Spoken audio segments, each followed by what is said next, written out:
আসসালামু আলাইকুম রহমতুল্লাহ। আমরা আছি সুরভি নয় লঞ্চটাকে যে ডগে এনে কাটা হচ্ছে সে ডগে আছি। আপনারা দেখতে পাচ্ছেন বরিশালবাসীর অত্যন্ত কাছের একটি লঞ্চ ছিল সুরভি নয়। তো সময়ের ব্যবধানে আজ তাকে কেটে ফেলা হচ্ছে। এই লঞ্চটির মধ্যে রয়েছে বরিশালবাসীর অনেক স্মৃতি,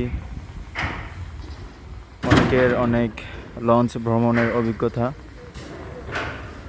তো সুরভি নয় লঞ্চটা আর কখনোই তার পূর্ণরূপে আর দেখা যাবে না।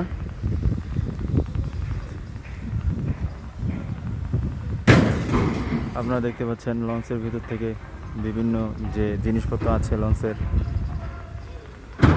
ফেলে দেওয়া হচ্ছে।